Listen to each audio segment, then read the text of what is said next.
Lives of Girls Who Became Famous by Sarah K. Bolton.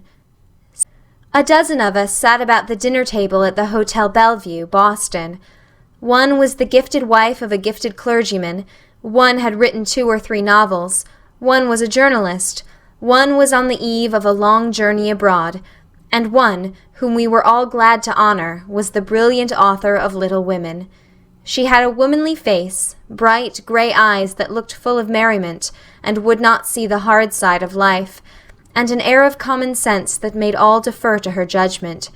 She told witty stories of the many who wrote her for advice or favors, and good-naturedly gave bits of her own personal experience. Nearly 20 years before I had seen her, just after her hospital sketches were published, over which I and thousands of others had shed tears. Though but 30 years old then, Miss Alcott looked frail and tired. That was the day of her struggle with life. Now, at 50, she looked happy and comfortable. The desire of her heart had been realized, to do good to tens of thousands, and earn enough money to care for those whom she loved. Louisa Alcott's life, like that of so many famous women, has been full of obstacles. She was born in Germantown, Pennsylvania, November 29, 1832, in the home of an extremely lovely mother and cultivated father, Amos Bronson Alcott. Beginning life poor, his desire for knowledge led him to obtain an education and become a teacher. In 1830 he married Miss May, a descendant of the well-known Sewells and Quinceys of Boston. Louise Chandler Moulton says, in her excellent sketch of Miss Alcott, "I have heard that the May family were strongly opposed to the union of their beautiful daughter with the penniless teacher and philosopher, but he made a devoted husband, though poverty was long their guest." For 11 years, mostly in Boston, he was the earnest and successful teacher. Margaret Fuller was one of his assistants. Everybody respected his purity of life and his scholarship. His kindness of heart made him opposed to corporal punishment and in favor of self-government. The world had not come then to his high ideal, but has been creeping toward it ever since, until whipping, both in schools and homes, is fortunately becoming one of the lost arts. He believed in making studies interesting to pupils, not the dull, old-fashioned method of learning by rote, whereby, when a hymn was taught, such as, "A charge to keep I have," the children went home to repeat to their astonished mothers, "8 yards to keep I have," having learned by ear, with no knowledge of the meaning of the words. He had friendly talks with his pupils on all great subjects, and some of these Miss Elizabeth Peabody, the sister of Mrs. Hawthorne, so greatly enjoyed that she took notes and compiled them in a book. New England, always alive to any theological discussion, at once pronounced the book unorthodox. Emerson had been through the same kind of a storm, and bravely came to the defense of his friend. Another charge was laid at Mr. Alcott's door. He was willing to admit colored children to his school, and such a thing was not countenanced, except by a few fanatics like Whittier and Phillips and Garrison. The heated newspaper discussion lessened the attendance at the school, and finally, in 1839, it was discontinued, and the Alcott family moved to Concord. Here were gifted men and women with whom the philosopher could feel at home and rest. Here lived Emerson, in the 2-story drab house, with horse-chestnut trees in front of it. Here lived Thoreau, near his beautiful Walden Lake, a restful place, with no sound save, perchance, the dipping of an oar or the note of a bird, which the lonely man loved so well. Here he built his house, 12 feet square, and lived for 2 years and a half, giving to the world what he desired others to give, his inner self. Here was his bean field, where he used to hoe from 5 o'clock in the morning till noon, and made, as he said, an intimate acquaintance with weeds, and a pecuniary profit of $8.71 1/2. Here, too, was Hawthorne, who, as Oliver Wendell Holmes says, brooded himself into a dream-peopled solitude. Here Mr. Alcott could live with little expense and teach his 4 daughters. Louisa, the eldest, was an active, enthusiastic child, getting into little troubles from her frankness and lack of policy, but making friends with her generous heart. Who can ever forget Jo in Little Women, who was really Louisa, The girl who, when reproved for whistling by Amy, the art-loving sister, says, "I hate affected niminy-piminy chits. I'm not a young lady, and if turning up my hair makes me one, I'll wear it in 2 tails till I'm 20. I hate to think I've got to grow up, and be Miss March, and wear long gowns, and look as prim as a China aster. It's bad enough to be a girl anyway, when I like boys' games and work and manners." At 15, Jo was very tall, thin, and brown, and reminded one of a colt, for she never seemed to know what to do with her long limbs, which were very much in her way. She had a decided mouth, a comical nose, and sharp grey eyes, which appeared to see everything, and were by turns fierce or funny or thoughtful. Her long, thick hair was her one beauty, but it was usually bundled into a net to be out of her way. Round shoulders had Jo, and big hands and feet, a flyaway look to her clothes, and the uncomfortable appearance of a girl who was rapidly shooting up into a woman, and didn't like it. The 4 sisters lived a merry life in the conquered haunts, notwithstanding their scanty means. Now, at the dear mother's suggestion, they ate bread and milk for breakfast, that they might carry their nicely prepared meal to a poor woman with 6 children, who called them Engelkinder, much to Louisa's delight. Now they improvised a stage, and produced real plays, while the neighbors looked in and enjoyed the fun.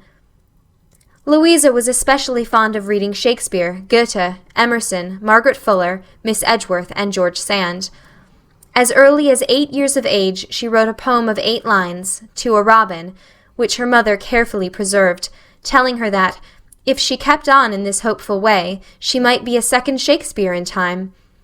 Blessings on those people who have a kind smile or a word of encouragement as we struggle up the hard hills of life. At 13 she wrote My Kingdom.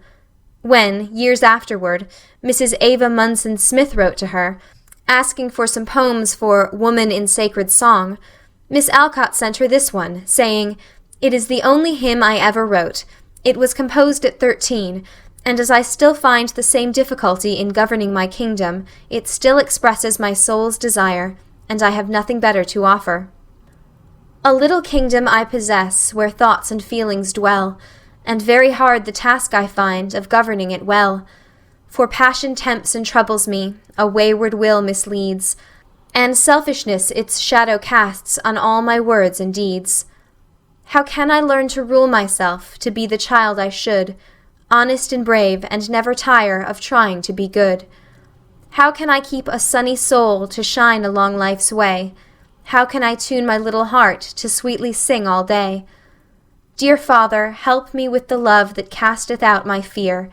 Teach me to lean on Thee and feel that Thou art very near, that no temptation is unseen, no childish grief too small, since Thou, with patience infinite, doth soothe and comfort all. I do not ask for any crown but that which all may win, nor try to conquer any world except the one within. Be Thou my guide until I find, led by a tender hand, Thy happy kingdom in myself, and dare to take command. Louisa was very imaginative, telling stories to her sisters and her mates, and at 16 wrote a book for Miss Ellen Emerson entitled Flower Fables. It was not published till 6 years later, and then, being florid in style, did not bring her any fame.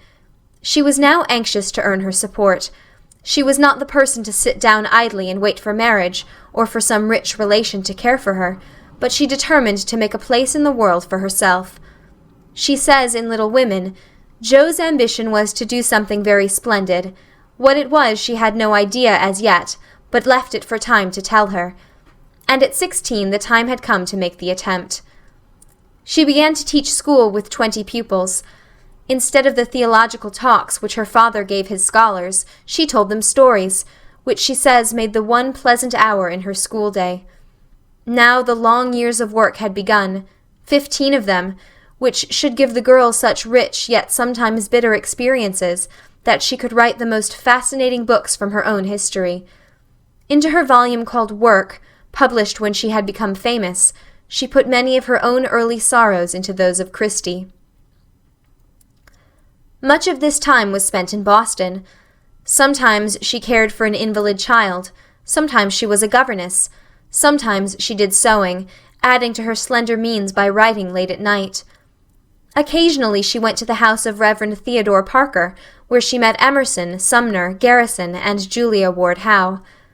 Emerson always had a kind word for the girl whom he had known in Concord, and Mr. Parker would take her by the hand and say, "How goes it, my child? God bless you.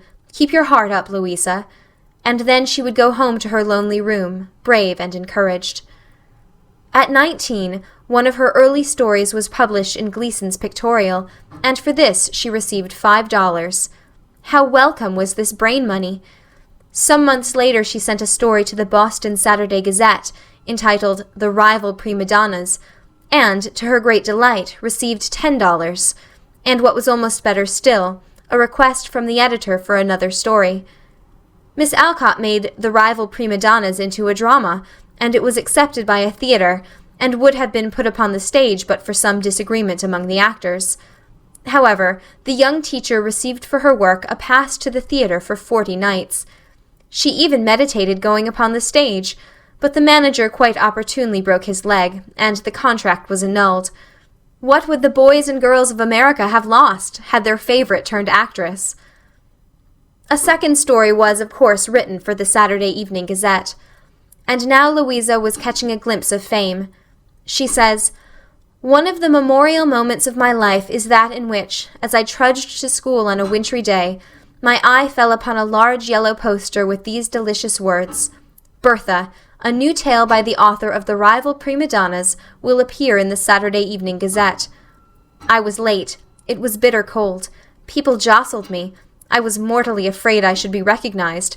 But there I stood, feasting my eyes on the fascinating poster, and saying proudly to myself, in the words of the great Vincent Crummles, 'This is fame.' That day my pupils had an indulgent teacher, for, while they struggled with their pothooks, I was writing immortal works, and when they droned out the multiplication table, I was counting up the noble fortune my pen was to earn for me in the dim, delightful future. That afternoon my sisters made a pilgrimage to behold this famous placard, and finding it torn by the wind, boldly stole it, and came home to wave it like a triumphal banner in the bosom of the excited family. The tattered paper still exists, folded away with other relics of those early days, so hard and yet so sweet, when the first small victories were won, and the enthusiasm of youth lent romance to life's drudgery. Finding that there was money in sensational stories, she set herself eagerly to work, and soon could write 10 or 12 a month. She says in Little Women, "As long as the Spread Eagle paid her $1 a column for her rubbish, as she called it, Jo felt herself a woman of means, and spun her little romances diligently. But great plans fermented in her busy brain and ambitious mind, and the old tin kitchen in the garret held a slowly increasing pile of blotted manuscript, which was one day to place the name of March upon the roll of fame." But sensational stories did not bring much fame, and the conscientious Louisa tired of them. A novel, Moods, written at 18, shared nearly the same fate as Flower Fables.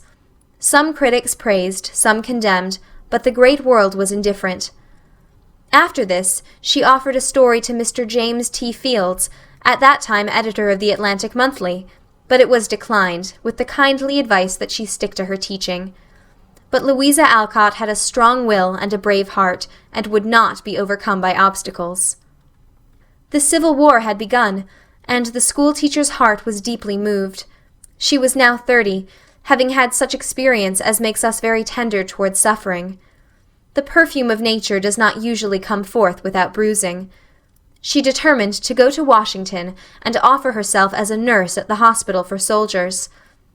After much official red tape, she found herself in the midst of scores of maimed and dying, just brought from the defeat at Fredericksburg. She says, "Round the great stove was gathered the dreariest group I ever saw. Ragged, gaunt, and pale, mud to the knees, with bloody bandages untouched since put on days before. Many bundled up in blankets, coats being lost or useless, and all wearing that disheartened look which proclaimed defeat more plainly than any telegram of the Burnside blunder. I pitied them so much I dared not speak to them. I yearned to serve the dreariest of them all. Presently there came an order. Tell them to take off socks, coats, and shirts. Scrub them well, put on clean shirts, and the attendants will finish them off and lay them in bed." "I chanced to light on a withered old Irishman," she says, "wounded in the head, which caused that portion of his frame to be tastefully laid out like a garden, the bandages being the walks and his hair the shrubbery. He was so overpowered by the honor of having a lady wash him, as he expressed it, that he did nothing but roll up his eyes and bless me, in an irresistible style which was too much for my sense of the ludicrous, so we laughed together. And when I knelt down to take off his shoes, he wouldn't hear of my touching them dirty craters. Some of them took the performance like sleepy children, leaning their tired heads against me as I worked. Others looked grimly scandalized, and several of the roughest colored like bashful girls. When food was brought, she fed one of the badly wounded men, and offered the same help to his neighbor. "Thank you, ma'am," he said. "I don't think I'll ever eat again, for I'm shot in the stomach. But I'd like a drink of water, if you ain't too busy." I rushed away, she says, but the water pails were gone to be refilled, and it was some time before they reappeared.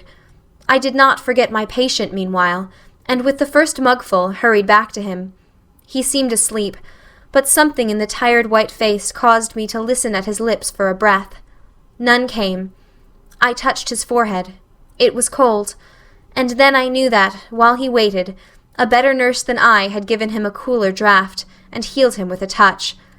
I laid the sheet over the quiet sleeper, whom no noise could now disturb, and half an hour later the bed was empty. With cheerful face and warm heart she went among the soldiers, now writing letters, now washing faces, and now singing lullabies. One day a tall, manly fellow was brought in. He seldom spoke and uttered no complaint. After a little, when his wounds were being dressed, Miss Alcott observed the big tears roll down his cheeks and drop on the floor. She says, "My heart opened wide and took him in, as, gathering the bent head in my arms, as freely as if he had been a child, I said, 'Let me help you bear it, John.' Never on any human countenance have I seen so swift and beautiful a look of gratitude, surprise, and comfort, as that which answered me more eloquently than the whispered, 'Thank you, ma'am. This is right good. This is what I wanted.' Then why not ask for it before? I didn't like to be a trouble. You seemed so busy, and I could manage to get on alone." The doctors had told Miss Alcott that John must die, and she must take the message to him, but she had not the heart to do it. One evening he asked her to write a letter for him. "Shall it be addressed to wife or mother, John?" "Neither, ma'am. I've got no wife, and will write to mother myself when I get better. Mother's a widow. I'm the oldest child she has, and it wouldn't do for me to marry until Lizzie has a home of her own, and Jack's learned his trade, for we're not rich, and I must be father to the children and husband to the dear old woman, if I can." "No doubt you are both, John. Yet how came you to go to war if you felt so?" "I went because I couldn't help it. I didn't want the glory or the pay. I wanted the right thing done, and people kept saying the men who were in earnest ought to fight. I was in earnest, the Lord knows, but I held off as long as I could, not knowing which was my duty. Mother saw the case, gave me her ring to keep me steady, and said, 'Go,' so I went." "Do you ever regret that you came, when you lie here suffering so much?" "Never, ma'am. I haven't helped a great deal, but I've shown I was willing to give my life, and perhaps I've got to. This is my first battle. Do they think it's going to be my last?" "I'm afraid they do, John." He seemed startled at first, but desired Miss Alcott to write the letter to Jack, because he could best tell the sad news to the mother. With a sigh, John said, "I hope the answer will come in time for me to see it." 2 days later Miss Alcott was sent for. John stretched out both hands as he said, "I knew you'd come. I guess I'm moving on, ma'am." Then clasping her hand so close that the death marks remained long upon it, he slept the final sleep. An hour later John's letter came, and putting it in his hand, Miss Alcott kissed the dead brow of the Virginia blacksmith, for his aged mother's sake, and buried him in the government lot. The noble teacher after a while became ill from overwork, and was obliged to return home, soon writing her book, Hospital Sketches, published in 1865. This year, needing rest and change, she went to Europe as companion to an invalid lady, spending a year in Germany, Switzerland, Paris, and London. In the latter city she met Jean Ingelow, Francis Power Cobb, John Stuart Mill, George Lewes, and others, who had known of the brilliant Concord coterie. Such persons did not ask if Miss Alcott were rich, nor did they care. In 1868, her father took several of her more recent stories to Roberts Brothers to see about their publication in book form. Mr. Thomas Niles, a member of the firm, a man of refinement and good judgment, said, "We do not care just now for volumes of collected stories. Will not your daughter write us a new book consisting of a single story for girls?" Miss Alcott feared she could not do it, and set herself to write Little Women, to show the publishers that she could not write a story for girls. But she did not succeed in convincing them or the world of her inability. In 2 months the first part was finished, and published October 1868. It was a natural, graphic story of her 3 sisters and herself in that simple Concord home. How we, who are grown-up children, read with interest about the Lawrence boy, especially if we had boys of our own, and sympathized with the little girl who wrote Miss Alcott, "I have cried quarts over Beth's sickness. If you don't have her marry Laurie in the second part, I shall never forgive you, and none of the girls in our school will ever read any more of your books. Do have her, please." The second part appeared in April 1869, and Miss Alcott found herself famous. The pile of blotted manuscript had placed the name of March upon the roll of fame. Some of us could not be reconciled to dear Joe's marriage with the German professor, and their school at Plumfield, when Laurie loved her so tenderly.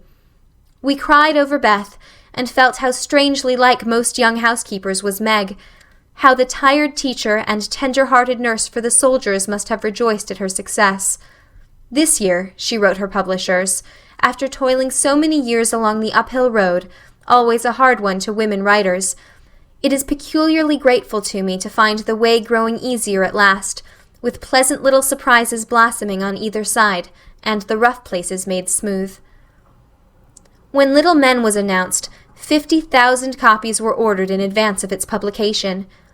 About this time Miss Alcott visited Rome with her artist sister May, the Amy of Little Women, and on her return wrote Shawl Straps, a bright sketch of their journey, followed by An Old-Fashioned Girl, that charming book Under the Lilacs, where your heart goes out to Ben and his dog Sancho, 6 volumes of Aunt Jo's Scrap Bag, Jack and Jill, and others. From these books Miss Alcott has already received about $100,000. She has ever been the most devoted of daughters. Till the mother went out of life in 1877, she provided for her every want. May, the gifted youngest sister, who was married in Paris in 1878 to Ernst Nieriker, died a year and a half later, leaving her infant daughter, Louisa May Nieriker, to Miss Alcott's loving care. The father, who became paralyzed in 1882, now 86 years old, has had her constant ministries. How proud he has been of his Louisa! I heard him say, years ago, "I am riding in her golden chariot." Miss Alcott now divides her time between Boston and Concord. The Orchards, the Alcott home for 25 years, set in its frame of grand trees, its walls and doors daintily covered with May Alcott sketches, has become the home of the Summer School of Philosophy, and Miss Alcott and her father live in the house where Thoreau died. Most of her stories have been written in Boston, where she finds more inspiration than at Concord. She never had a study, says Mrs. Moulton. Any corner will answer to write in. She is not particular as to pens and paper, and an old atlas on her knee is all the desk she cares for. She has the wonderful power to carry a dozen plots in her head at a time, thinking them over whenever she is in the mood. Often in the dead waste and middle of the night she lies awake and plans whole chapters. In her hardest working days she used to write 14 hours in the 24, sitting steadily at her work, and scarcely tasting food till her daily task was done. When she has a story to write, she goes to Boston, hires a quiet room, and shuts herself up in it. In a month or so the book will be done, and its author comes out tired, hungry, and cross, and ready to go back to Concord and vegetate for a time. Miss Alcott, like Elizabeth Stuart Phelps, is an earnest advocate of woman's suffrage and temperance. When Meg in Little Women prevails upon Laurie to take the pledge on her wedding day, the delighted Joe beams her approval. In 1883 she writes of the suffrage reform. "Every year gives me greater faith in it, greater hope of its success, a larger charity for those who cannot see its wisdom, and a more earnest wish to use what influence I possess for its advancement. Miss Alcott has done a noble work for her generation. Her books have been translated into foreign languages, and expressions of affection have come to her from both East and West. She says, "As I turn my face toward sunset, I find so much to make the downhill journey smooth and lovely that, like Christian, I go on my way rejoicing with a cheerful heart." Miss Alcott died March 6, 1888, at the age of 55, 3 days after the death of her distinguished father, Bronson Alcott, 88 years old. She had been ill for some months from care and overwork. On the Saturday morning before she died, she wrote to a friend, "I am told that I must spend another year in this saint's rest, and that I am promised 20 years of health. I don't want so many, and I have no idea I shall see them. But as I don't live for myself, I will live on for others." On the evening of the same day she became unconscious, and remained so till her death on Tuesday morning.